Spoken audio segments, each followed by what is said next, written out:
ಅಶ್ಲೀಲ ಸಂದೇಶಗಳನ್ನ ಕಳಿಸಿದ್ದು ಇಂಡಸ್ಟ್ರಿ ಇಲ್ಲ ಆ ಥರ ಮಾತಾಡೋರಿಗೆ ಆ ಥರ ಮೆಸೇಜ್ಗಳು ಮಾಡೋರು ಕರ್ಕೊಂಬಂದು ಚಪ್ಪಲಿ ಹೊಡಿಬೇಕು. ಯಾಕೆ ಗೊತ್ತಾ, ಇವಾಗ ಅವ್ರು ಹುಟ್ಟಿರೋದು ಒಂದು ತಾಯಿ ಹೊಟ್ಟೆಲ್ಲೇ ಅಲ್ವಾ. ಸೊ ಹಂಗಾಗಿ ಅವ್ರಿಗೆ ಬುದ್ಧಿನೇ ಇಲ್ಲ ಅಂದಮೇಲೆ ಅವ್ರ ಬಗ್ಗೆ ಮಾತಾಡೇನು ಪ್ರಯೋಜನ ಅಲ್ವಾ. ಒಂದು ಸ್ವಲ್ಪ ತಿಳುವಳಿಕೆ ಇರಬೇಕು. ಅಲ್ಲ ಏನಾಗೋದು ಗೊತ್ತಾ, ತಿಳುವಳಿಕೆ ಇದ್ದರೆ ಈ ಥರ ಎಲ್ಲ ಮಾತುಗಳು ಆಡಲ್ಲ. ಸೊ ಅವ್ರಿಗೆ ಲೋಕ ಜ್ಞಾನನೇ ಇಲ್ಲ ಅಂದಮೇಲೆ ಅವ್ರ ಹತ್ರ ಮಾತಾಡೇ ಅಂತ. ನಟ ನಟಿಯರ ಮೇಲೆ ಇದೇನಾಗ್ತಿತ್ತು ಗೊತ್ತಾ, ಮುಂಚೆ ಕೆಲವು ಕಡೆ ಅಂದರೆ ಈ ಸೋಷಿಯಲ್ ಮೀಡಿಯಾ ಇದೆಲ್ಲ ಬರೋಕ್ಕೆ ಮುಂಚೆನೂ ಇದೆ ಇವೆಲ್ಲ ಫ್ಯಾನ್ಸು ಇನ್ನೊಬ್ರಿಗೆ ಬೈಯೋದು ಈ ಥರ. ನನಗೆ ಯಾರೋ ಅಂದರೆ ಸುಮಾರು ವರ್ಷದ ಮುಂಚೆ ಬೇರೆ ಯಾವುದೋ ಹೀರೋ ಯಾರು ಅಂತ ನನಗೂ ಗೊತ್ತಿಲ್ಲ, ಬಟ್ ನಮ್ಮ ಬಾಸ್ ಮುಂದೆ ನೀನೇನೋ ಅಂದ್ಬಿಟ್ಟು ಒಂದ್ಸಲಿ ಬ್ಲೇಡಲ್ಲಿ ಕೊಯ್ದು ಬಿಡಿದ್ದ ಆಯಿತಾ. ಸೊ ಅವಾಗಿನೂ ನಡೀತಿದೆ. ಇವಾಗ ಏನಂದರೆ ಈ ಸೋಷಿಯಲ್ ಮೀಡಿಯಾ ಇರೋದ್ರಿಂದ ಎಲ್ಲರೂ ಕಾಮೆಂಟ್ಸ್ ಓದ್ಬೋದು, ಪ್ರತಿಯೊಂದು ಏನೋ ಡೈರೆಕ್ಟ್ ಮೆಸೇಜ್ಗಳು ಕಳಿಸ್ತಾ ಇದ್ದಾರೆ. ಸೊ ಈ ಥರ ಆಗ್ತಿರೋದ್ರಿಂದ ಇದು ಜಾಸ್ತಿ ಆಗ್ತಿದೆ. ಬಟ್ ಇದೆಲ್ಲ ನಿಲ್ಲೇಬೇಕು.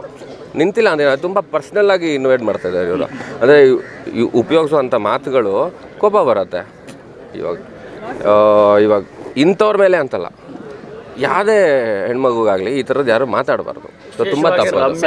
ನೀವು ಕೂಡ ಸಿನಿಮಾದಲ್ಲಿ ಆ್ಯಕ್ಟ್ ಮಾಡಿದ್ದೀರಿ ರಮ್ಯಾ ಅವರು ಕಂಪ್ಲೇಂಟ್ ಕೊಟ್ಟಿರ್ತಕ್ಕಂಥ ನಿರ್ಧಾರ ಆ ನಿಲುವಿನ ಬಗ್ಗೆ ತುಂಬ ಒಳ್ಳೆಯದು ಸರ್, ತುಂಬ ಒಳ್ಳೇದು ಕಂಪ್ಲೇಂಟ್ ಕೊಟ್ಟಿರೋದು. ಅವರು ಯಾಕೆ ಕೊಡಬಾರ್ದು?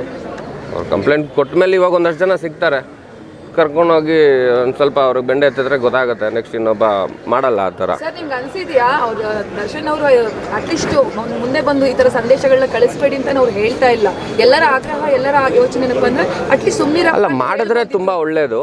ಬಟ್ ಯಾಕೆ ಮಾಡ್ತಿಲ್ಲ ಅಂತ ನನಗೂ ಗೊತ್ತಿಲ್ಲ.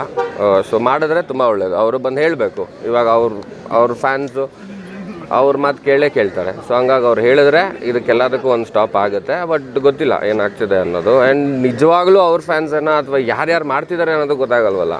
ಅಲ್ಲ ಏನಾಗ್ತಿದೆ ಅವ್ರು ಏನಕ್ಕೆ ಮಾಡ್ಸಕ್ಕೆ ಹೋಗ್ತಾರೆ? ಅಂಥ ವ್ಯಕ್ತಿ ನನಗೆ ಗೊತ್ತಿರೋ ಮಟ್ಟಿಗೆ ಆ ಥರ ಅಲ್ಲ. ಸೊ ಏನಾಗೋದು ಗೊತ್ತಾ, ಇವಾಗ ಅವ್ರ ಫ್ಯಾನ್ಸೇ ಅಂತ 100% ಹೆಂಗೆ ಹೇಳೋಕ್ಕಾಗತ್ತೆ? ಮುಖ ಕಾಣಿಸ್ಬೇಕಲ್ವಾ? ಮುಖನೇ ಕಾಣಿಸ್ತಿರೋ ಅಕೌಂಟ್ಗಳಲ್ಲಿ ಈ ಥರ ಬೇವರ್ಸಿ ಕೆಲಸ ಮಾಡ್ಕೊಂಡು ಹೋದರೆ ಯಾರಿಗೆ ಅಂತ ಹಿಡಿತೀರ ನೀವು? ಆ್ಯಂಡ್ ಸೈಬರ್ ಕ್ರೈಮ್ ಡಿಪಾರ್ಟ್ಮೆಂಟ್ ಇದೆ, ಅವ್ರ ಕೆಲಸ ಅವ್ರು ಮಾಡ್ತಾರೆ, ಕಂಪ್ಲೇಂಟ್ ಕೊಟ್ಟಿದ್ದಾರೆ. ಸೊ ಈ ಕಂಪ್ಲೇಂಟ್ನ ತುಂಬ ನೀಟಾಗಿ ತನಿಖೆ ಮಾಡ್ತಾರೆ. ಸೊ ಮಾಡಿ ಸಿಗಾಕೊಂಡವ್ರು ಗ್ಯಾರಂಟಿ ಬೆಂಡೆತ್ತಬೇಕು. ಬೆಂಡೆತ್ತಿದ್ರೆ ಇನ್ನೊಬ್ಬ ನೆಕ್ಸ್ಟ್ ಮಾಡೋದನ್ನು ನಿಲ್ಲಿಸ್ತಾನೆ.